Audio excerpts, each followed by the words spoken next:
Russia's invasion of Ukraine is sparking chaos and uncertainty across the globe. The country is a global player when it comes to food exports.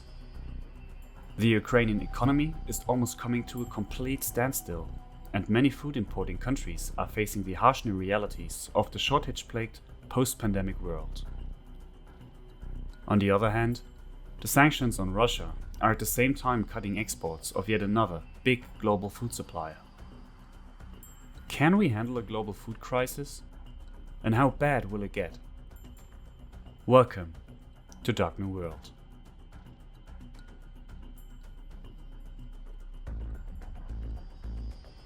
We live in a highly intertwined, globalized world. From fashion products, electronics to services, the origin of the goods we surround ourselves with are global. But also the most necessary things like raw materials and food are part of our worldwide economy.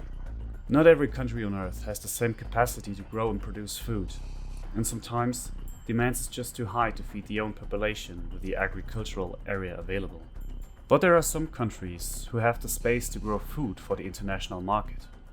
With the Russian invasion of Ukraine, two major wheat exporters are dramatically scaling back operations.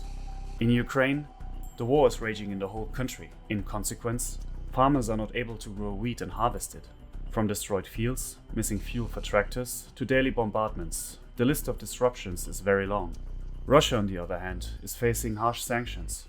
Missing technology imports from the West, no available fertilizers, and the ruble that lost a good portion of its value are all headaches for Moscow. To add to that, Moscow has stopped all food exports to the global market by itself. But Russia is not alone when it comes to food export bans. Many Middle Eastern countries have begun to introduce bans on certain food products, grains and oils, in order to ensure domestic supplies and prevent further inflationary pressures. Early action has been taken by countries that have a high exposure to Russia and Ukraine as sources of such commodities. Yet, the export bans not only focus on products that have direct supply disruptions, but have been implemented on a wider list of goods. Lebanon has banned the exports of some fruit, vegetables, milled grain products, sugar and bread. Egypt has banned the exports of lentils, pasta, wheat, flour and fava beans. Algeria has banned the exports of sugar, pasta, oil and wheat. Turkey has banned or limited the exports of olive oil, beans, lentils, sunflower seeds and oil, soy oil, corn oil, cotton and margarine, among other products. And Nigeria is seeing increased calls for such bans to avoid food shortages. Many African and Middle Eastern countries are very dependent on wheat exports. Unfortunately, most of these countries have a very weak purchasing power. These nations could face a food catastrophe if they are not able to find alternatives. Global food prices were already high prior to Russia's invasion of Ukraine, causing the Middle East to begin 2022 with elevated food inflation. The inflationary pressures have further intensified and will remain high due to the actual and perceived risks of disruption to the supplies of agriculture commodities from both Russia and Ukraine. The MENA region is the second most exposed to global food supply chain disruptions. Egypt, for example, is importing 80% of its wheat from Russia and Ukraine. A large part of the population is quite poor, and Egypt has to feed 102 million people. This means that the government needs to find an alternative source for wheat for 80 million people. Egypt's wheat imports and local production are chiefly used to make bread, the country's main staple and cornerstone of a bread subsidy program that benefits about 60 million people. The remainder of the population relies on free market bread, which is bigger and more expensive.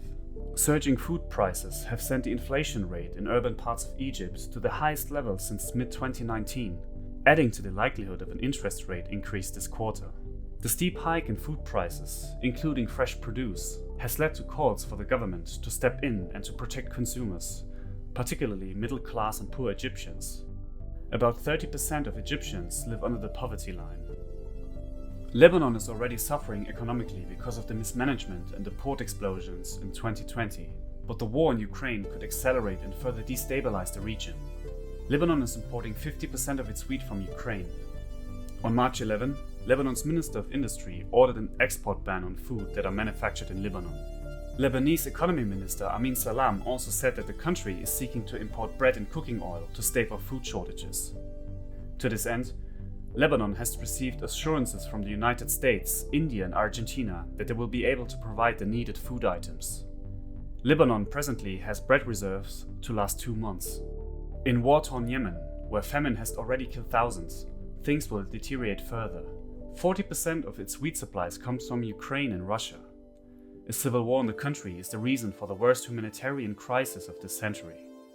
The United Nations estimates that the war caused 130,000 deaths from indirect causes, which include lack of food, health services, and infrastructure. In 2018, Save the Children estimated that 85,000 children have died due to starvation in the 3 years prior. In May 2020, UNICEF described Yemen as the largest humanitarian crisis in the world and estimated that 80% of the population, over 24 million people, were in need of humanitarian assistance. With no international help, we could see the already dire situation in Yemen escalating even further. Not directly related to the Ukraine war, but the pandemic, is the situation in China. A couple of weeks ago, the CCP announced a 4-day lockdown for Shanghai. But until today, the lockdown is still in effect. The draconic measures are enforced very strictly, with big consequences. Farmers are not allowed to work on their fields. That means the domestic food production of China is slowing down. The lockdown makes it very difficult, if almost impossible, to produce and export goods on a normal level. It looks like the already complicated supply chain issues we have will stay for a while. But an even bigger threat to China's food security is climate change. Heavy rainfalls affected almost 2.4 million acres of crop fields in the north of the country. The province is known to be the breadbasket of the region. The extreme weather destroyed 30% of the expected harvest yields in 2020. The war in Ukraine is a big reason for the food crisis we face, but it's certainly not the only one. One could say that the timing couldn't be worse for food security at the moment. In the long term, climate change will be the biggest threat for any disruptions in worldwide food security, and the protectionist policies of states we see today will further escalate the crisis. A unified strategy to secure agricultural food outputs and their distribution should be on top of our priority list. The system that feeds 7 billion people is a multinational, connected and organized behemoth. In times of crisis, it's questionable if we can sustain our outputs with protectionism and export bans. Richer countries can compensate the higher prices, but developing countries will suffer most of the consequences. There's only one certainty for all people on Earth: that food will get more expensive.